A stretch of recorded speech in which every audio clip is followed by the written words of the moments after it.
Le 15 août 2013, on est proche, on est encore proche on est dans le milieu de l'été, et je voudrais, à la suite de beaucoup de textes que j'ai envoyés, que j'ai reçus, et qui sont surtout écrits, je voudrais faire le point, par le biais de cette vidéo, sur une synthèse qu'actuellement je pense pouvoir fournir de la question des origines de l'astrologie et surtout de la structure originelle que l'astrologie a prise et qui serait celle qui marque l'humanité. Parce qu'effectivement, il y a eu deux astrologies, il y a eu des astrologies plus tardives, mais celles-ci n'ont qu'une valeur culturelle pour des raisons sociologiques et ne se transmettent que par le biais de la culture astrologique, que par le biais des astrologues. Moi, ce qui m'intéresse, évidemment, c'est une astrologie qui se transmet de façon beaucoup plus profonde et beaucoup plus globale à l'ensemble de l'humanité et non pas par le biais des officines d'astrologie ou des manuels d'astrologie. Ce qui effectivement concerne quand même un nombre beaucoup plus restreint de personnes. Alors, la recherche historique est évidemment confrontée à des traces, à des vestiges, à des pistes. Et il s'agit d'un puzzle dont certaines pièces nous manquent ou dont on pense qu'elles nous manquent parce qu'on ne va pas les regarder là, on ne va pas les chercher là où on devrait aller les chercher.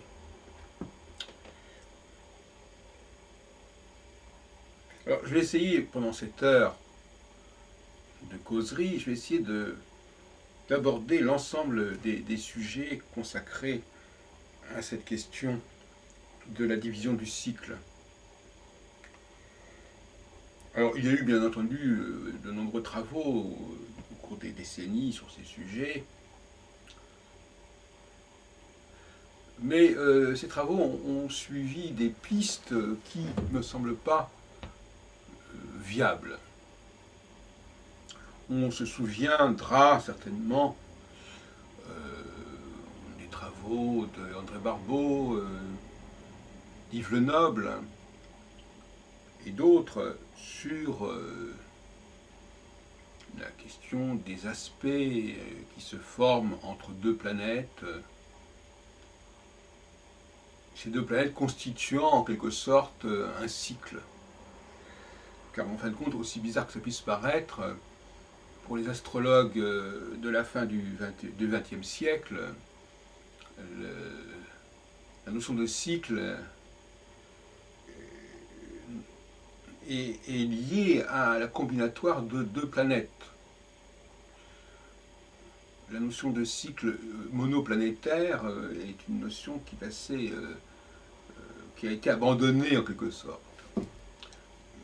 Et qui revient, enfin elle a été abandonnée, elle a existé, c'est-à-dire notamment, c'est la fameuse histoire du passage d'une planète lente sur les 12 signes du zodiaque. Bon, c'est une façon d'envisager le cycle d'une planète comme Neptune ou Pluton, et dire voilà, tiens, elle va rester tant d'années dans tel signe, puis ensuite elle passe dans tel autre signe.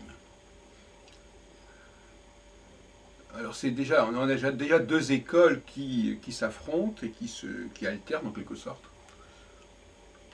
Actuellement, l'école planétaro-zodiacale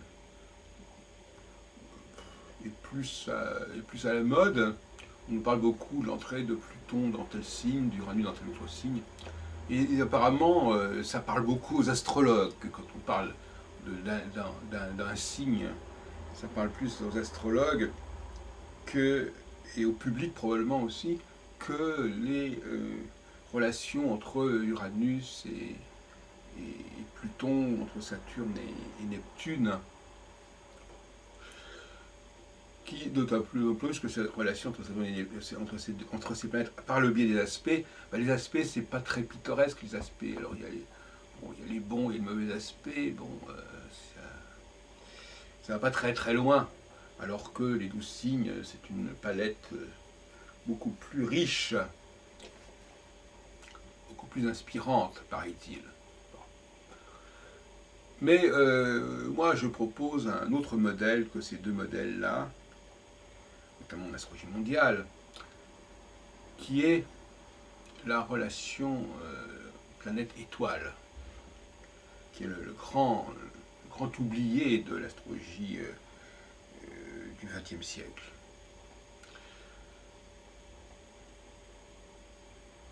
Parce que là aussi, nous avons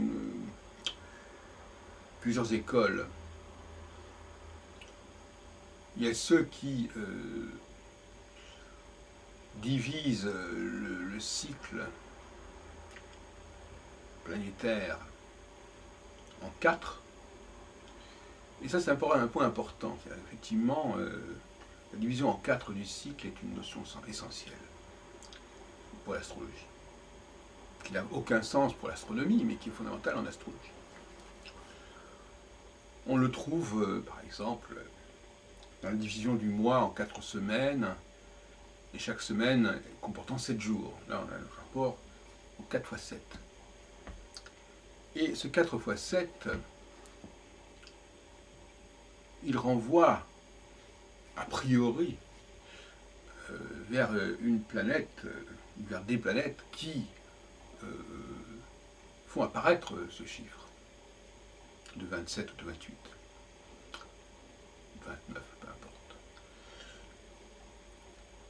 On pense immédiatement à la Lune, évidemment, dont le mois, si on peut dire, dans le mois, parce que le mois vient de là, de la menstruation.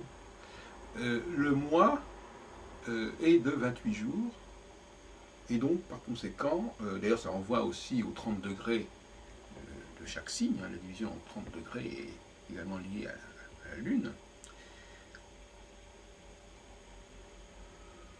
Donc, arriver à 28, c'est évidemment assez facile à partir de la Lune.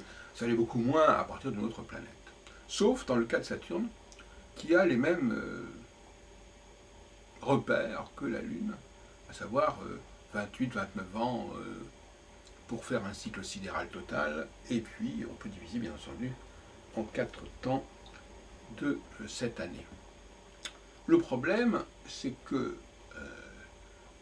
si on sait à peu près comment diviser le cycle solilunaire en 4, précisément parce que, du fait notamment de la pleine lune, de la nouvelle lune et de demi-lune, qui se forment dans le ciel, qui sont visibles, en revanche, on ne sait pas très bien selon quels critères diviser le cycle de Saturne, ou de toute autre planète d'ailleurs.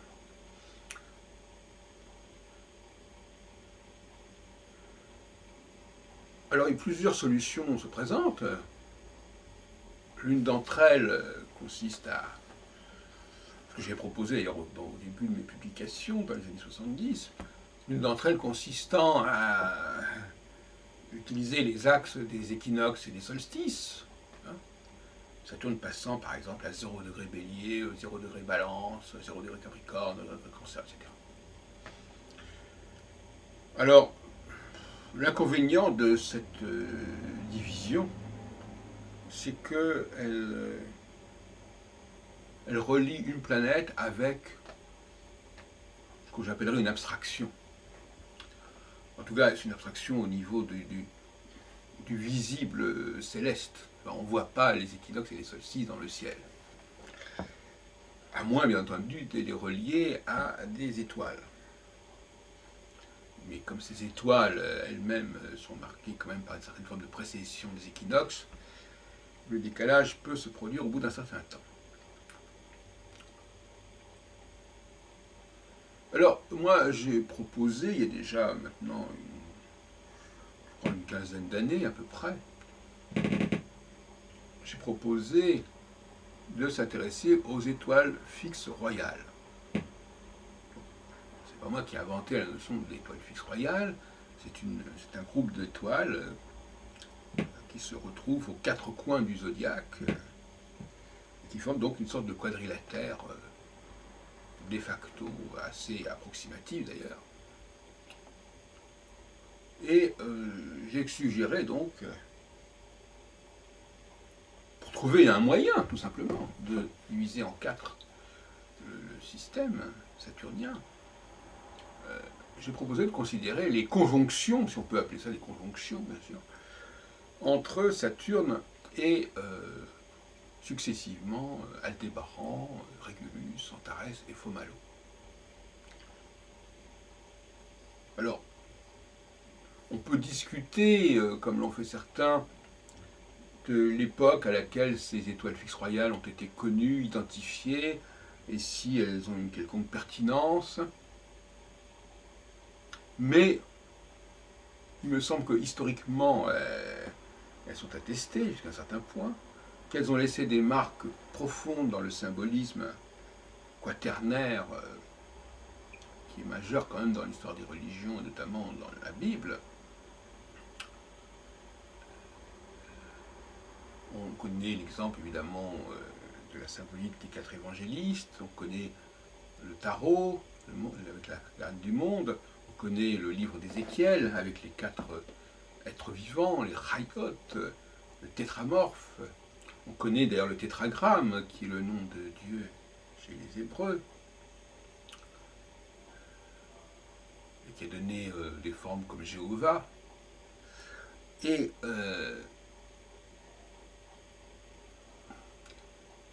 effectivement, toute cette structure en quatre, est-ce qu'elle est uniquement fondée sur les quatre saisons? Je crois qu'on peut en douter. Car les quatre saisons, c'est une réalité purement terrestre, et qu'on peut certes projeter dans le ciel, mais si on la projette, c'est simplement une transposition. À ce moment-là, on ne doit pas la prendre au premier degré. Effectivement, on peut penser que les quatre étoiles fixes royales sont une transposition, une projection des quatre saisons. Donc c'est une hypothèse, l'hypothèse stellaire des quatre étoiles fixes royales me paraît donc assez vraisemblable. Et elle est évidemment confirmée, mais ça c'est d'autres débats, par l'observation des corrélations socio-historiques entre les conjonctions de Saturne avec ses étoiles et les événements qui se produisent, les situations qui se mettent en place sur Terre.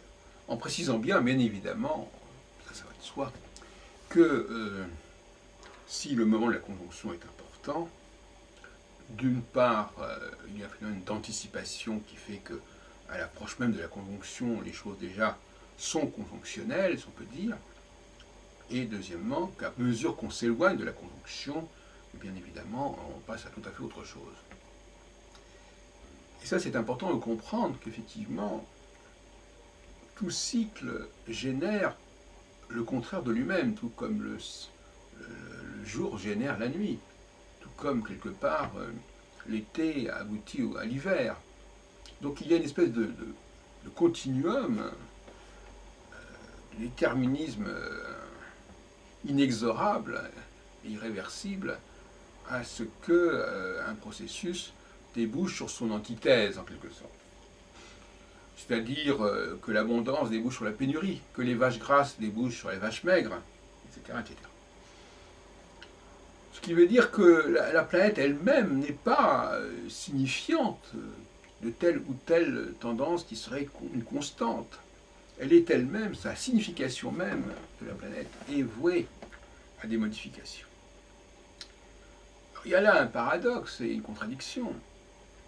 Car à la fois on essaye en astrologie traditionnelle de nous dire que telle planète a telle signification, et en même temps on nous dit qu'elle va passer par 12 signes, qu'elle va passer par telle et telle phase, et par conséquent elle va tellement modifier sa signification que cette signification, on se demande en quoi elle consiste.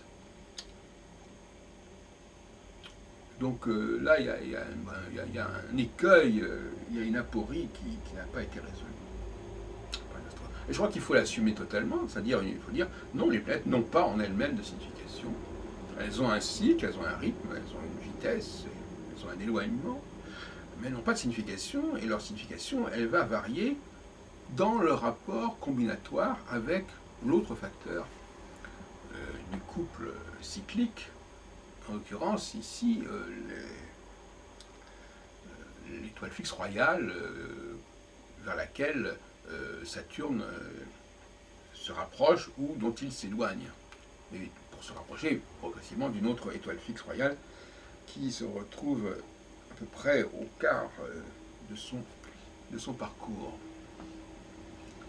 Alors, je voudrais faire une parenthèse sur la notion de précision en astrologie. C'est devenu une valeur considérable, la notion de précision en astrologie.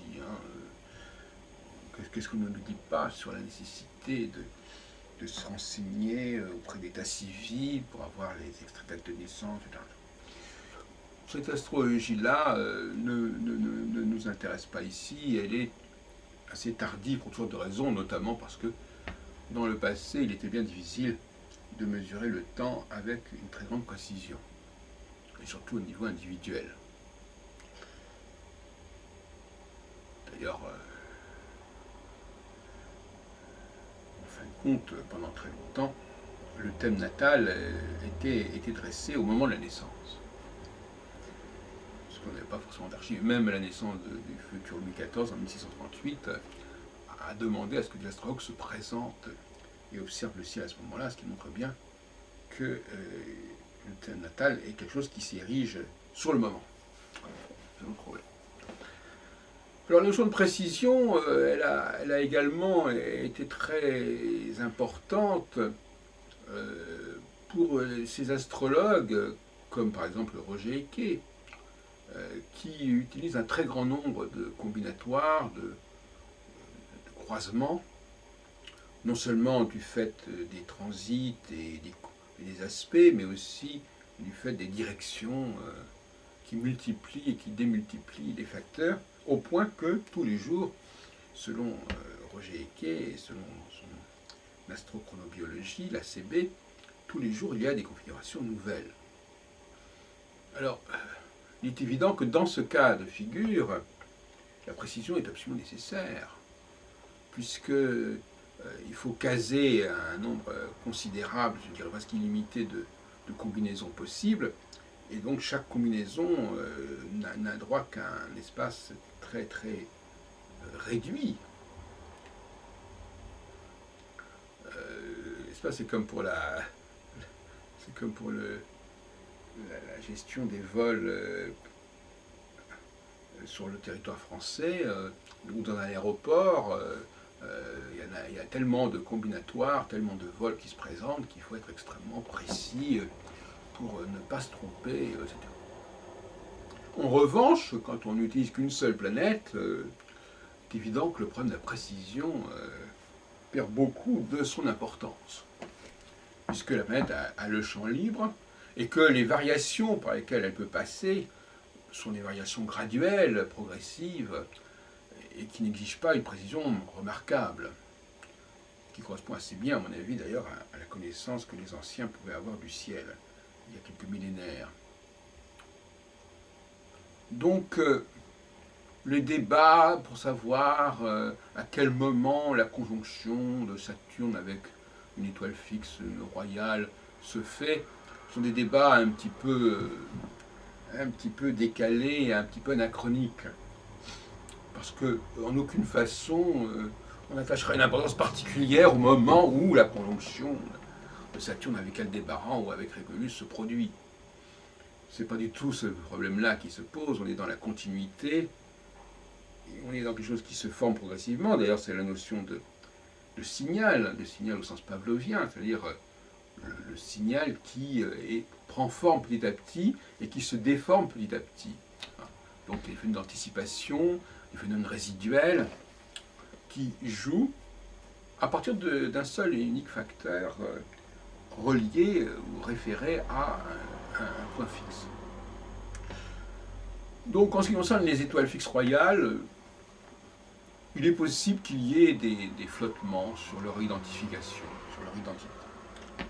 Ce n'est pas inconcevable, il peut y avoir il y a des choses qui nous échappent peut-être encore sur ce point, et il est bon de le savoir, mais l'on peut malgré tout admettre que ce sont des points fixes stellaires qui ont servi à découper le cycle de Saturne en 4. Et ces points. Alors on peut les observer, on peut les repérer astronomiquement, on peut aussi les calculer sur la base de phases de 7 ans. Les deux ne sont pas incompatibles, il est possible que nous ayons une horloge qui nous fasse agir tous les 7 ans, mais il est probable aussi que nous soyons connectés, que ce cyclicité de 7 ans soit associé à des points sur lesquels nous aurions une sensibilité particulière, une réceptivité particulière. C'est-à-dire que nous les capterions. Alors ce qui pose le problème de savoir aussi, on en a parlé aussi, savoir comment nous, en 2013, nous captons ce qui se passe dans le ciel. Alors les théories sont diverses, on peut effectivement imaginer que dans notre inconscient collectif, nous ayons intégré une certaine connaissance du ciel et que nous regardions le ciel sans le savoir, que nous l'observions sur ces points extrêmement précis et au sens limité du terme, non pas précision dans le calcul, mais il est possible que nous soyons sensibles à ce positionnement de Saturne par rapport à 4 points stellaires et que cela déclenche des changements énergétiques en nous, ou en tout cas chez certains d'entre nous, ce qui est encore un autre débat. Est-ce que nous sommes tous sensibles à ce phénomène cyclique, ou est-ce que certains d'entre nous y sont davantage que d'autres?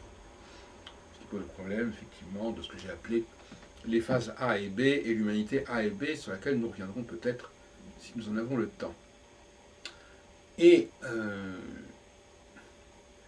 il faut donc que les choses soient très simples. Si effectivement il y a eu une transmission génétique qui s'est faite au niveau du rapport de l'homme avec le cosmos, il faut que les choses soient extrêmement simples. Voilà. Alors donc il n'est pas question d'avoir une transmission qui nous rendrait sensibles à l'ensemble du thème natal à un moment donné de la naissance. Alors ça me paraît complètement à exclure. Il faudrait rappeler aussi que le thème natal, c'est une astrologie du pauvre, une astronomie du pauvre. Elle a dû apparaître à un moment de déclin de l'astronomie, et il y en a eu d'autres d'ailleurs. Au XIXe siècle aussi, l'astrologie avait coupé ses amarres avec l'astronomie, elle avait donc développé des méthodologies parallèles, alternatives, qui n'avaient plus grand-chose à voir avec la réalité astronomique. Mais cette réalité astronomique, il est beaucoup plus facile de la connaître d'un point de vue, je dirais, astrosophique, en observant le ciel à un moment donné, et en regardant tout ce qui se passe dans le ciel à ce moment-là. On est dans un peu une sorte d'astromancie, que de connaître véritablement le cycle de telle planète. Ce qui expliquerait pourquoi le thème natal aurait pris une place importante à un moment donné dans l'histoire de l'astrologie, parce qu'il correspond à un niveau extrêmement basique et primaire de l'astronomie, une astronomie de position où il s'agit donc de décrire tout ce qui se passe dans le ciel à ce moment-là, tout ce qui s'y trouve, alors qu'on n'est même pas capable de suivre correctement le processus cyclique. Et à ce sujet, je rappellerai que la fameuse théorie des grandes conjonctions, si populaire au Moyen-Âge et à la Renaissance, concernant Jupiter et Saturne, était partie sur des bases fausses. C'est-à-dire qu'on a quand même été obligé de modifier les données. On était parti sur 900 ans pour un cycle complet, et après on est passé à 800 ans. Donc effectivement, l'astrologie a quand même été très dépendante de toute façon de l'état de l'astronomie, et cette astronomie n'a pas toujours été au top concernant la capacité de connaître, et même d'ailleurs, ce qui a fait le succès par exemple, des directions primaires ou secondaires au début du XXe siècle, par exemple, même déjà au courant du XVIIe siècle, avec Placidus de Titis et puis bien d'autres, c'est effectivement la possibilité de faire évoluer les planètes sans tenir compte de la réalité astronomique qui n'est pas bien connue. Et donc on part du thème natal qu'on a observé à un moment donné, et à partir de là on fait des extrapolations selon des critères divers. D'ailleurs, Dan Rudhyar lui-même a préconisé l'utilisation de certaines directions, ce qui fait que chez lui, le passage de 30 jours à 30 ans existe et sous-jacent. Donc on est bien dans une sorte d'astrologie lunaro-saturnienne chez Rudhyar. Mais pas complètement non plus, mais au niveau des cycles, au niveau des durées, oui. Donc toute cette histoire des directions correspond à une sorte de pseudo-astronomie, une astronomie du pauvre. Alors je voudrais aussi en parler aussi donc de la division non plus en 28 mais en 12, qui nous renvoie d'ailleurs directement aux 12 signes du zodiaque. Alors je pense qu'effectivement dans ce cas-là il faut plutôt penser à Jupiter qu'à Saturne. On sait que Jupiter met 12 ans pour faire sa révolution. Et de même qu'il y a un axe, il y aurait un axe numérique, numérologique Lune-Saturne, il y aurait un axe numérologique Soleil-Jupiter. Et d'ailleurs, on sait qu'à quel point la conjonction Soleil-Jupiter est importante dans l'interprétation, enfin, dans l'imaginaire astrologique, disons. Et effectivement, les astrologues, l'astrologie chinoise est fondée d'ailleurs sur le fait que tous les ans, on change de signe. Ce n'est pas tout à fait les mêmes 12 signes, mais enfin, ça correspond à peu près à ça. Donc, on a une astrologie jupitérienne qui existe parallèlement à l'astrologie saturnienne. D'où justement cette théorie des grandes conjonctions qui essaie de concilier le cycle de Jupiter avec celui de Saturne, et qui a été très à la mode jusque dans le courant du XVIIe siècle. Avant, bien entendu, que l'on découvre les nouvelles planètes. Alors ces nouvelles planètes, on pourrait en parler, bien entendu. L'inconvénient de ces nouvelles planètes, c'est qu'elles déséquilibrent l'astrologie. En effet, quand on étudie le dispositif des domiciles et des exaltations, on observe que on a, si on prend par exemple les domiciles, mais on va avoir les mêmes observations avec les exaltations, on observe que les domiciles sont articulés autour de l'axe des solstices, et que il y a deux pôles par conséquent. Il y a un pôle qui est organisé autour des luminaires, mais aussi autour de Mercure et de Vénus, et un autre pôle qui est organisé autour de Jupiter et Saturne. Donc on a effectivement une polarité qui est liée à cette division des planètes rapides et des planètes lentes. Lentes au sens de l'Antiquité, pas au sens moderne.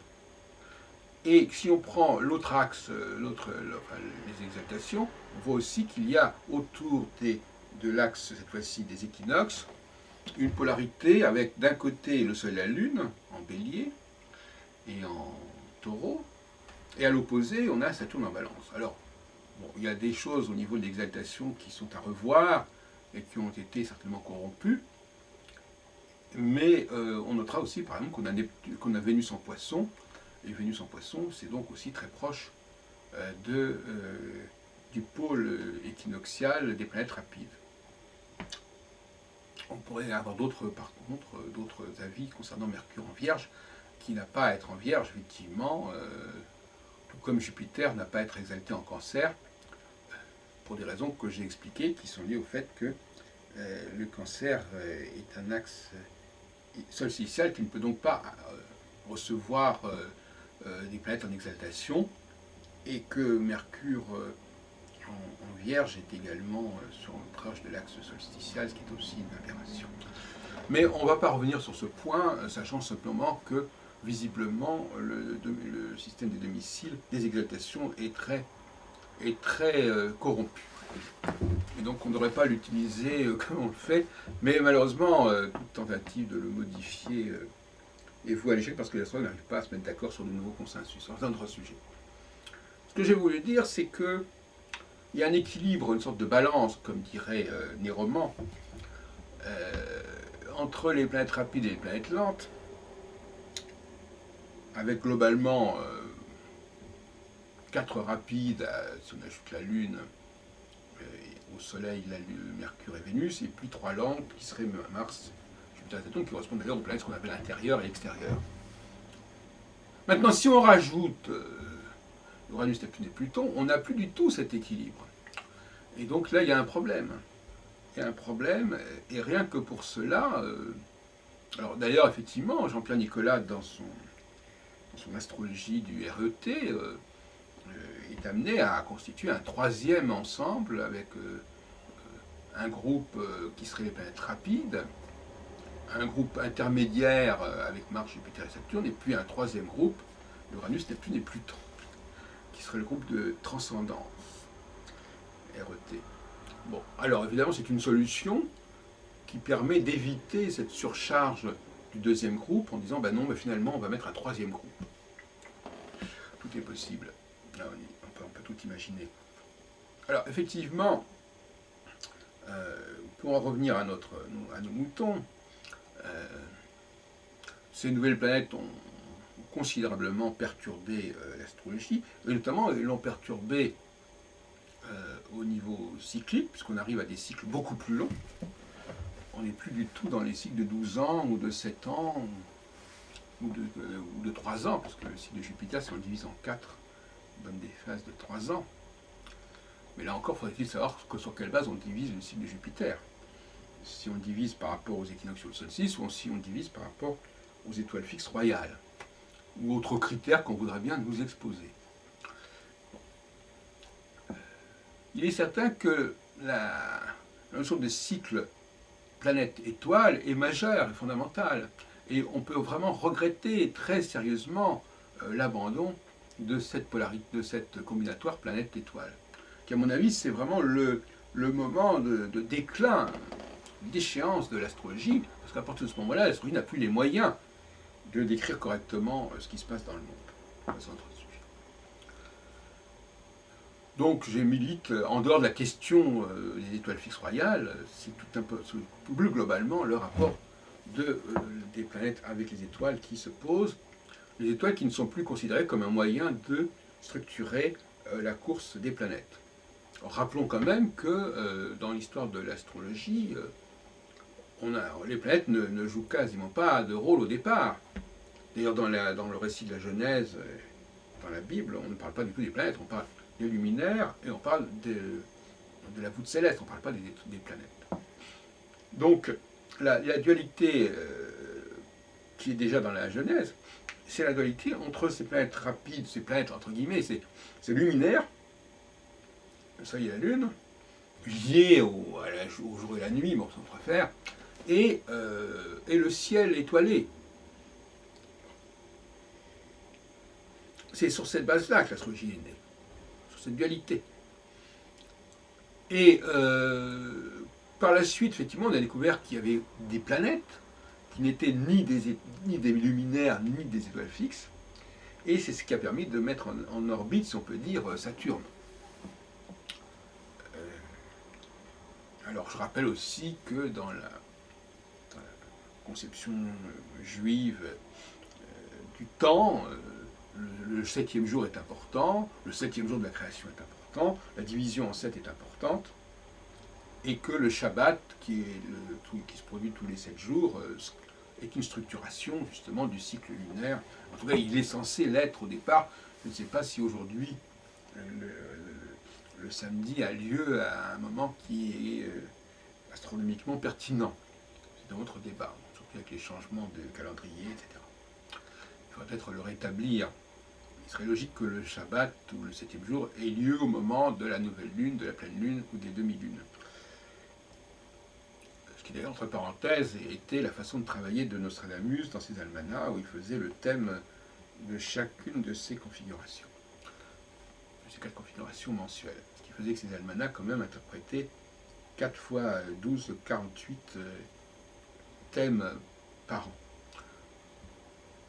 Alors, fermons la parenthèse. Donc, effectivement, l'abandon de ces étoiles, est-ce qu'il a été compensé par l'acceptation des planètes au-delà de Saturne? Par certains côtés, oui. On peut imaginer, par exemple, que la fameuse configuration Saturne-Neptune qu'a mis en avant André Barbeau est une sorte de substitut à une configuration Saturne-étoile fixe.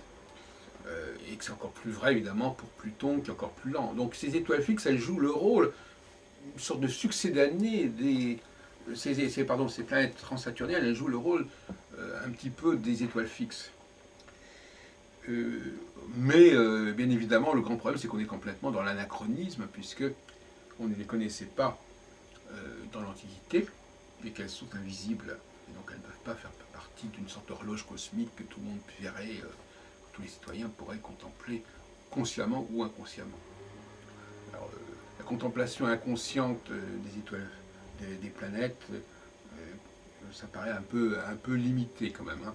Bon, je crois qu'ils vont rester quand même au corps humain tel qu'il est, sans l'apparat technologique. Et donc, effectivement,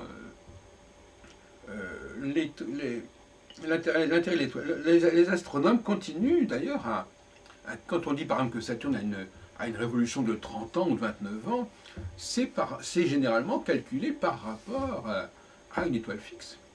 Sur la même étoile fixe, combien de temps il met pour passer, pour à partir d'une étoile fixe donnée, et pour revenir à la même étoile fixe. Donc c'est une révolution sidérale.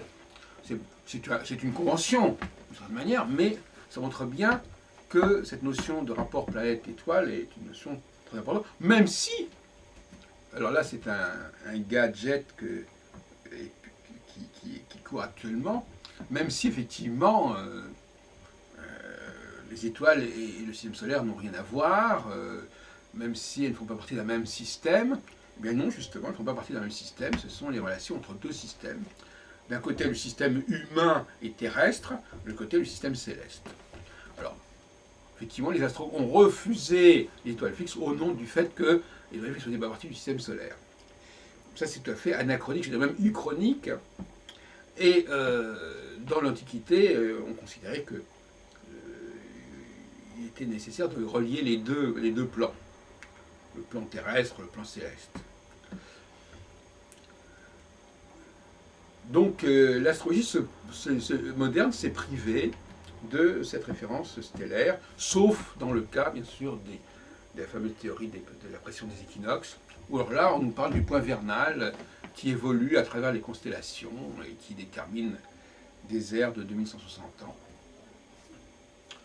Point vernal qui ne correspond pas, qui justement parce qu'il évolue, ne correspond pas à une étoile précise, et qui est une projection du système saisonnier dans l'hémisphère nord. Et ça a évidemment contribué à sanctuariser le zodiaque, puisqu'on parle des ères zodiacales sur des millénaires. Alors, pour continuer notre expo, notre causerie, pour la terminer, il est évidemment essentiel pour la recherche historique de s'appuyer, dans le cas qui nous intéresse, sur les observations qu'on peut faire et sur l'usage qu'on pouvait faire de ce système autrefois et comment on peut encore le supposer qu'il fonctionne de nos jours.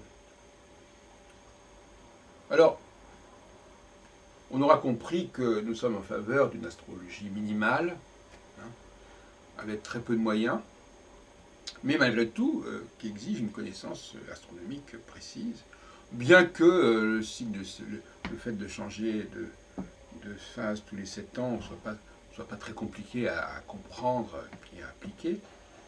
Mais enfin,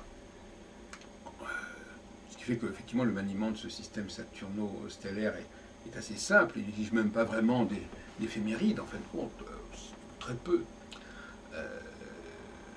puisque le passage de Saturne d'une conjonction à l'autre, il est progressif, donc on peut vaguement on n'a pas besoin de le situer astronomiquement. On peut diviser le cycle de 7 ans de Saturne en deux, une phase A et une phase B. On peut le subdiviser en 4 en disant que pour passer de la phase A à B, il y a une phase de transition, comme pour le printemps et l'été, et puis une autre phase de transition de B à A.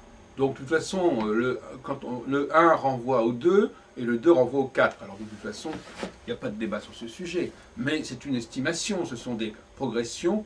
Par exemple, on peut dire qu'actuellement, on est en train, avec Saturne au début du Scorpion, on est en train d'entrer dans une phase qui est la fin de la phase B et qui n'est pas encore la phase A du cycle suivant. Enfin, tout ça, c'est très progressif et statistique. Alors,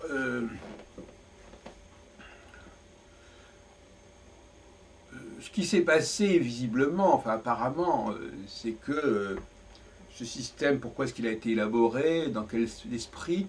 Alors déjà, un point qui me paraît essentiel à débattre, c'est que on n'est pas en face d'une astrologie extra-humaine. Au contraire, on est en train de parler d'une astrologie voulue par les hommes, pour les hommes, avec les moyens qu'ils possédaient dans l'Antiquité, et non pas d'une astrologie intemporelle, uchronique, qui existerait à l'insu même des hommes, comme les planètes transsaturniennes agiraient à l'insu même des hommes d'autrefois.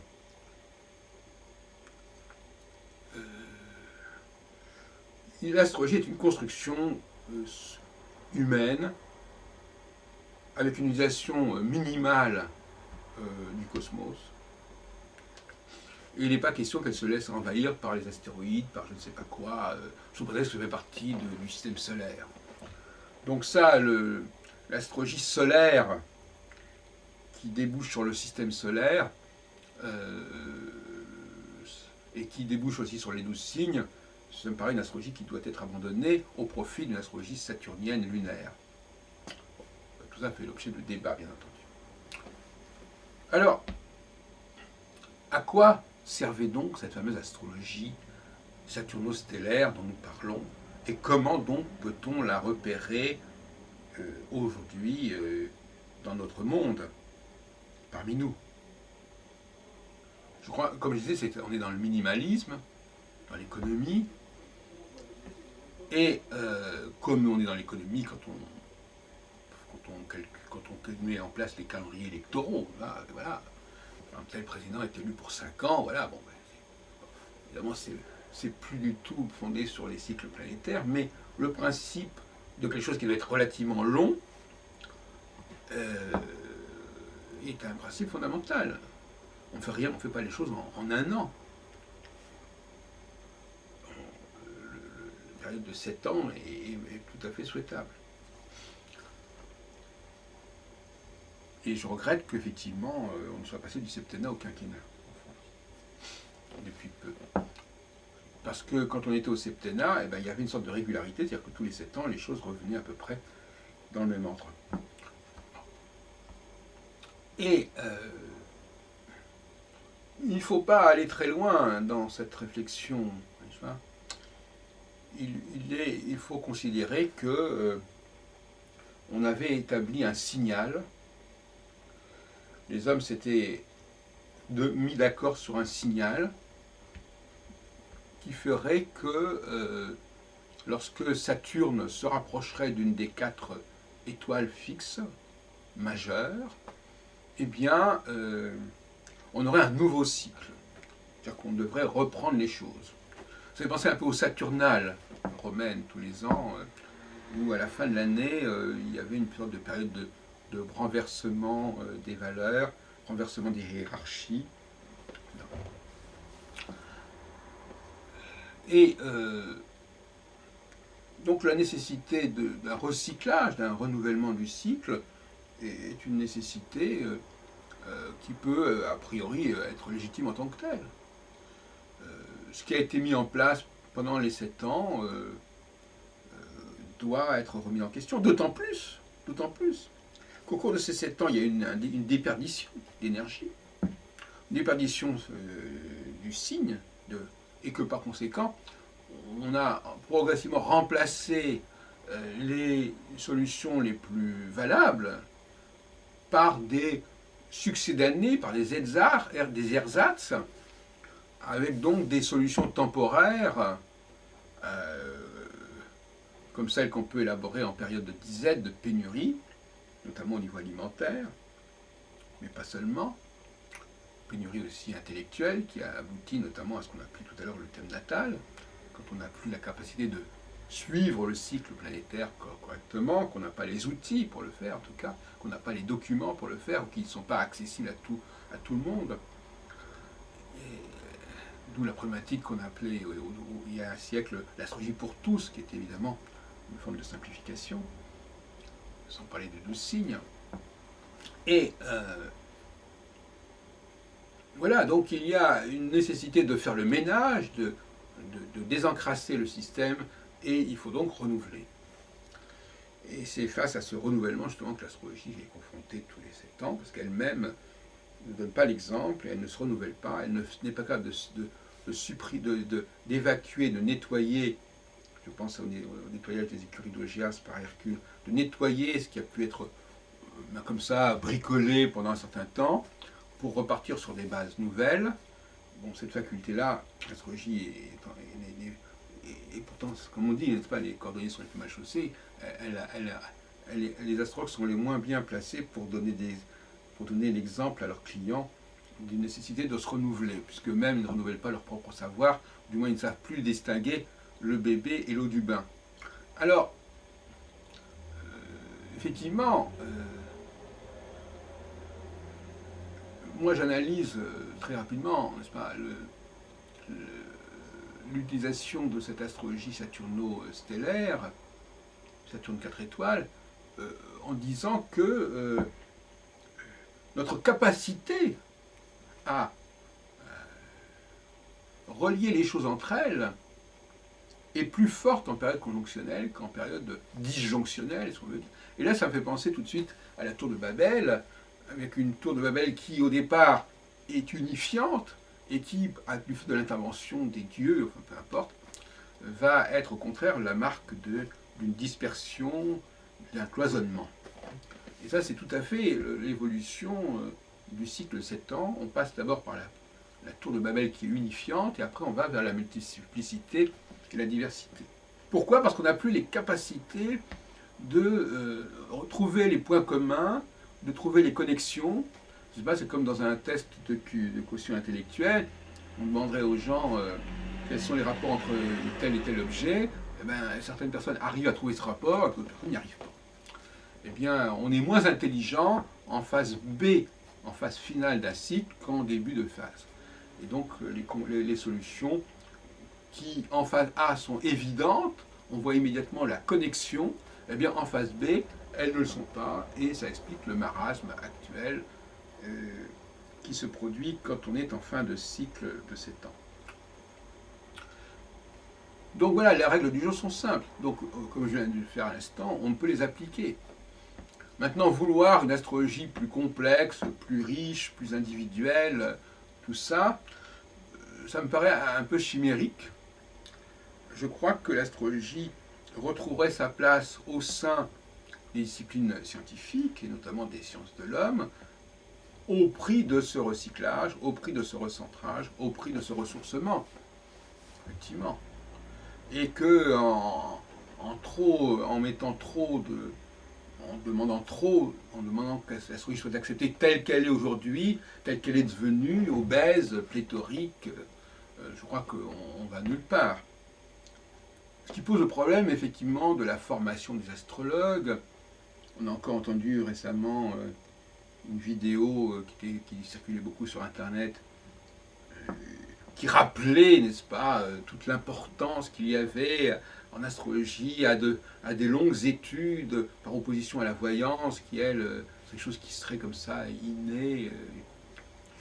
Non, je crois que cette idée d'une astrologie lourde, exigeant une longue préparation, est complètement contre-productive. Il s'agit au contraire de faire que l'astrologie retrouve le lien avec le grand public, redevienne un outil courant d'analyse que tout le monde utilise facilement, et cette astrologie pesante est à mettre à la poubelle. On est dans le domaine on est dans une civilisation au XXIe siècle de l'ergonomie, où les outils doivent être simples, tout doit être simple, les gens doivent être capables d'être autonomes, doivent comprendre rapidement comment les choses se passent, il n'y a pas besoin qu'on leur prenne la main, qu'un astrologue vienne leur dire ce qui va leur arriver. L'astrologie est là pour donner aux gens les outils pour comprendre les cycles, et c'est aux gens eux-mêmes de savoir utiliser ces outils, et non pas de passer par un dépanneur. Alors c'est peut-être pas très agréable d'entendre ça pour la profession astrologique, mais cette profession astrologique, il faut qu'elle retrouve ses positions, n'est-ce pas? Et ces positions, celles de l'astrologue, alors d'abord, premièrement, l'astrologue, c'est d'abord celui qui s'occupe de l'astrologie. Hein, et donc, moi, par exemple, je suis astrologue. Je m'occupe de l'astrologie, je m'occupe de l'état de l'astrologie, je m'occupe de l'amélioration de l'astrologie, je m'occupe du désencrassement de l'astrologie, je m'occupe de la mise en évidence de ses fondements. Ça, c'est être astrologue. En revanche, celui qui se dit astrologue parce qu'il va recevoir une clientèle, pour moi, ce n'est pas un astrologue. C'est un praticien qui prétend dépanner les gens, parce que l'astrologie étant trop compliquée, n'est-ce pas, alors il faut les aider, et surtout qui va bien au-delà des limites de l'astrologie, ce qui fait qu'à mon avis, il est à mettre au niveau des voyants. Même si effectivement il prend des années d'études, ça ne change rien au problème. Simplement que le transfert n'est pas le même, c'est tout. Il y a des gens qui préfèrent, il y a des clients qui préfèrent aller voir l'astrologue que le voyant, parce que le voyant est supposé disposer d'un statut, d'une faculté qui lui est propre, alors que l'astrologue, il est supposé être au service d'un savoir. Donc on ne l'interroge même pas lui en tant que personne, on l'interroge lui en tant qu'interprète, en tant que traducteur d'un savoir qui le dépasse. Et tout ça, ça correspond à des problèmes de transfert, des problèmes, je dirais presque psychiatriques. Il y a des gens qui ne supportent pas d'entendre la parole de l'autre, et qui ont besoin que cette parole soit médiatisée, qu'il y ait un écran, et que la personne ne parle pas en son propre nom. Donc, à mon avis, d'une certaine manière, la personne qui demande de l'astrologie, elle a besoin d'un traitement plus lourd que la personne qui demande de la voyance. Parce que, effectivement, alors, il faut qu'elle ait affaire à quelqu'un qui a une aura de scientifique, qui fait des longs calculs, qui fait des longues réflexions sur le thème, sur les aspects, etc. Donc ça, c'est une autre question qui est intéressante, mais on va dire on est dans le domaine de la pathologie. Alors, cette pathologie, elle existe, donc je ne vois pas pourquoi il n'y aurait pas d'astrologue qui continuerait à jouer dans ce domaine-là, c'est pas un problème. Mais il s'agit d'une instrumentalisation de l'astrologie dans ce cas-là. Il ne s'agit pas de l'astrologie véritablement.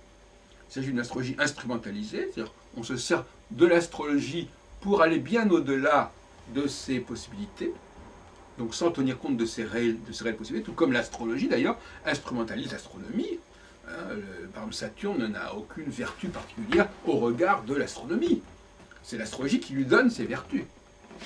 Donc là aussi. Donc oui, il y a une possibilité de dire les choses clairement, simplement, sans que ça crée des grincements de dents quand l'astrologue prend la parole en présence d'autres disciplines. Il faut que l'astrologie trouve son créneau, le ton juste, son juste milieu, et qu'elle assume effectivement sa diversité, mais en ne mettant pas tout dans le même sac. Effectivement, il y a une astrologie du dépannage, il y a une astrologie thérapeutique, ou qui pourrait, à mon avis, plutôt être, je l'ai déjà dit plusieurs fois, il pourrait y avoir un suivi thérapeutique de l'astrologie, c'est-à-dire que dans certaines situations psychiatriques, on pourrait faire appel à l'astrologie, à des séances d'astrologie.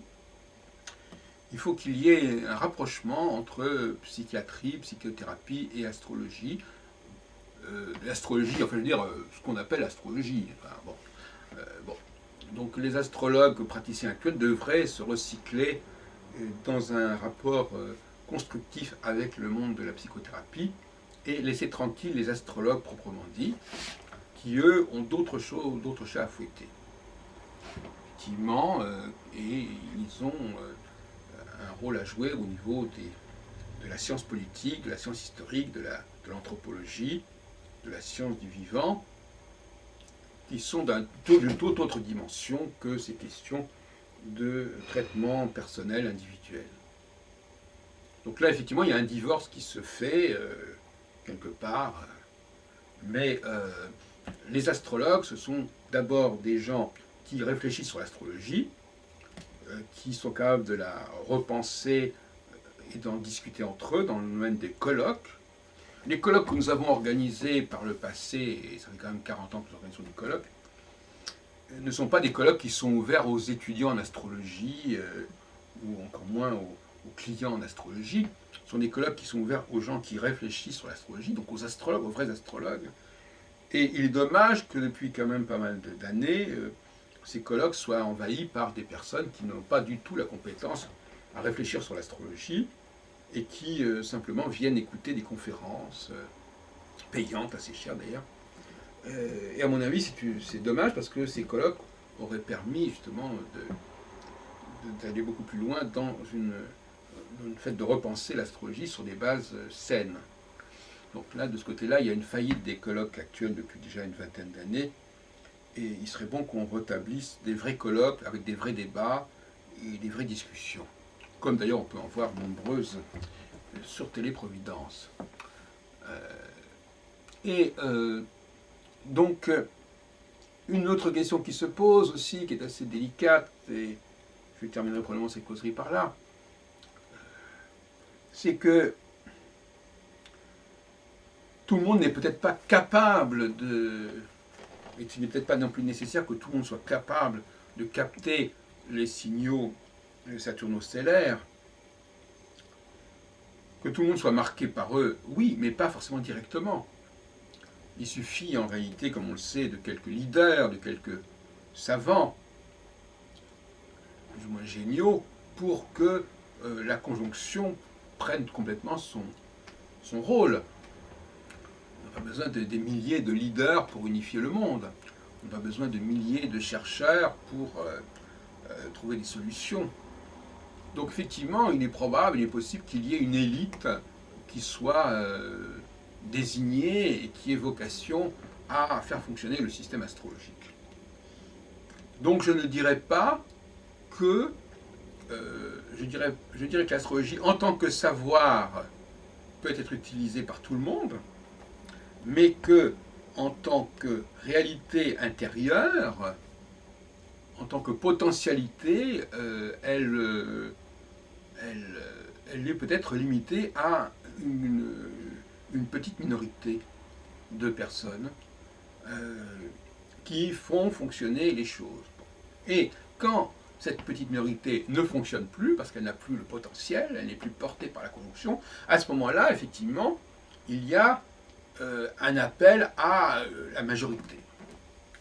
Donc dans le système du début, en début de cycle, tout dépend de quelques personnages particulièrement brillants, particulièrement puissants dans tous les sens du terme, c'est-à-dire qu'il y a un fort potentiel, et plus le cycle s'épuise, comme une sorte de sablier, et plus, en effet, on va mettre à contribution un plus grand nombre de personnes.